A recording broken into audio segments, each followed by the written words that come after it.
है कि पाँव बेचकर सफ़र खरीदा, सफ़र बेचकर राहें, जब खुद को मैं बेच चुका तब सबकी पड़ी निगाहें। जीवन कई रंगों में रंगा, रंगों के व्यापार में, रात रात भर तुमको गाया, सुबह छपे अखबार में। उत्तर प्रदेश की सियासत में एक ऐसा चमकता सितारा, एक फायर ब्रांड नेता वरुण गांधी, जो राज तिलक की ओर बढ़ रहा था, अचानक उसके भविष्य पर ब्रेक लग गया है। वरुण गांधी को लोकसभा का टिकट नहीं मिला है। पीलीभीत से भाजपा ने उनका टिकट काट दिया है। वरुण और मेनका गांधी का जो पीलीभीत से करीब 35 साल पुराना नाता था, रिश्ता था, वो अब टूट गया है। वरुण गांधी 3 बार के सांसद थे। उनका टिकट काटकर उनकी जगह पर जितिन प्रसाद, जो उत्तर प्रदेश सरकार में मंत्री हैं, उनको टिकट दिया गया है। वरुण के टिकट को लेकर, उनकी सियासत को लेकर बड़ी सारे उहापोह की स्थिति रही, उथल पुथल मची रही। इसी बीच जब वरुण गांधी को टिकट नहीं मिला तो उन्होंने पीलीभीत की जनता के नाम एक खुला पत्र लिखा है, जिसमें उन्होंने लिखा है कि पीलीभीत से रिश्ता मेरा अंतिम सांस तक रहेगा। राजनीति में मैं जनता की आवाज़ उठाता रहूंगा, चाहे मुझे इसकी कोई भी कीमत क्यों ना चुकानी पड़े। वरुण गांधी का टिकट कटने से गांधी परिवार का, सरनेम का एक व्यक्ति, एक सितारा, जो सियासत में जिसकी एक समय में बड़ी चमक थी, आज वो अपनी चमक खोकर सौरमंडल में कहीं धीरे धीरे विलीन हो रहा है। क्या विलुप्त हो रहा है? क्या वरुण और मेनका गांधी की सियासत में अब कोई एक ही चलेगा और कोई एक ही जो है सक्रिय रहेगा? ये सब चीज़ें बहुत सारी जगहों पर चर्चा का विषय बनी हुई हैं। वरुण और मेनका गांधी को लेकर अगर देखा जाए तो 1989 से पीलीभीत से कोई न कोई लगातार सांसद रहा है। सिर्फ 1991 को अगर एक बार छोड़ दें तब 35 साल के इस राजनीतिक सफर में वरुण और मेनका ने पीलीभीत में अपना कोई अस्थाई घर नहीं बनाया, लेकिन लोगों के दिलों में उनका घर कायम रहा। वरुण गांधी ने सियासत में कई सारे उच्च कोटि के उदाहरण प्रस्तुत किए, जिसमें उन्होंने कभी भी सांसद का कोई 1 रुपया वेतन नहीं लिया। अपनी निधि का आज तक उन्होंने कोई कमीशन नहीं लिया। जहां जनहित के मुद्दे रहे वहां पर वो बोलते और लड़ते रहे।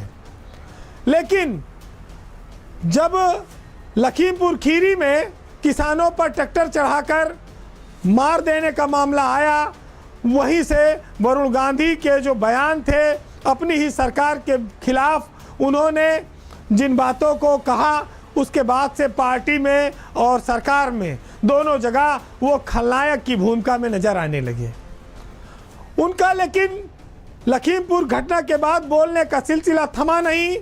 वो बेरोजगारों पर, पेपर लीक पर, महंगाई जैसे विषयों पर, इलाज पर वो लगातार बोलते रहे और अब उसका खामियाजा टिकट कटने के रूप में उनके सामने है। वरुण गांधी के पत्र से ये संकेत भी मिलता है कि जो लोग ये उम्मीद लगाए हैं कि बीजेपी उनको कहीं आगे से टिकट दे सकती है, तो इसकी भी संभावना नहीं दिखती है।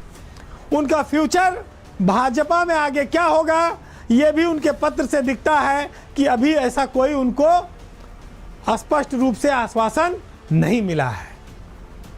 जो व्यक्ति एक समय में भाजपा का पोस्टर बॉय हुआ करता था, हिंदुत्व का बहुत बड़ा चेहरा था, जिसको कहते थे कि वो उत्तर प्रदेश में भाजपा के सीएम पद का दावेदार हो सकता है, वो आज लोकसभा के एक टिकट के लिए असहाय है, चुप है, टिकट कट गया है और घर में बैठा है।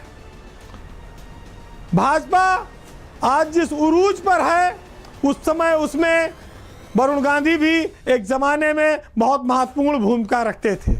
वो हिंदुत्व के एक नायक की तरह बीजेपी में उभर रहे थे और जब 2017 में योगी का उदय नहीं हुआ था उत्तर प्रदेश की सरकार में, उसके पहले तक वरुण गांधी को माना जाता था कि बीजेपी का उत्तर प्रदेश में वो भविष्य है। लेकिन वो भविष्य अब अंधकारमय हो गया है।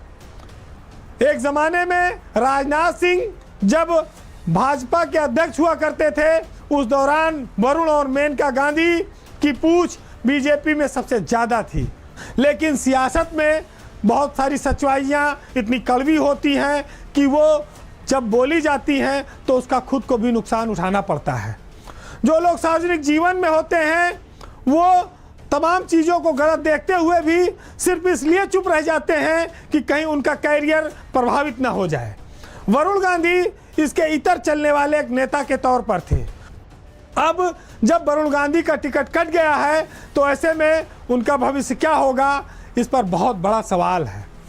वरुण नौजवान हैं, देश की सियासत में लंबे समय तक वो प्रभावी रह सकते हैं, काम कर सकते हैं, लेकिन जब टिकट नहीं मिला, उनकी मां को टिकट दिया गया है, तो ऐसे में उनकी सियासत में कैसी भूमिका होगी, कितनी सक्रियता होगी, या भविष्य में वो अपने लिए कोई नया रास्ता तलाशेंगे, इन सब पर भी बहुत सारे सवाल हैं। सियासत में हर व्यक्ति की अपनी एक अहमियत रही है। वरुण गांधी इन सब से भी कहीं बड़े कद हुए थे। ये देखना होगा कि वरुण गांधी का भविष्य चुनाव के बाद क्या होता है। बीजेपी उनको राज्यसभा में भी भेज सकती है, उनको केंद्र में मंत्री भी बना सकती है।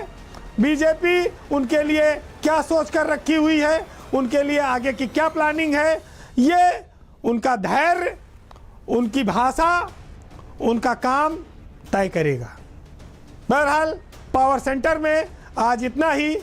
जाते जाते चुनावी मौसम है, बहुत सारी अच्छाइयों और बुराइयों की बात होती है, बहुत सारे वादों की बात आती है जो चुनाव के बाद कभी पूरे नहीं होते। बड़े बड़े नेता आते हैं और वादा करके चले जाते हैं, जनता चुनाव के बाद फिर उसी रोटी दाल के जुगाड़ में लगी रहती है। तो अनवर जलालपुरी साहब का एक शेर है, सुनिएगा कि इन दिनों बहुत सारे देवता घूम रहे हैं, उन्हीं के ऊपर है कि आदमी दुनिया में अच्छा या बुरा कोई नहीं, सबको अपनी मसलहत है, बेवफा कोई नहीं। महान वो बना कुदरत भी जिसके साथ थी, हर किसी को था नशा कि मुझसे बड़ा कोई नहीं। किस जगह मैं सिर झुकाऊं पत्थरों के शहर में, संगमरमर के पुतले बहुत हैं, देवता कोई नहीं। नमस्कार।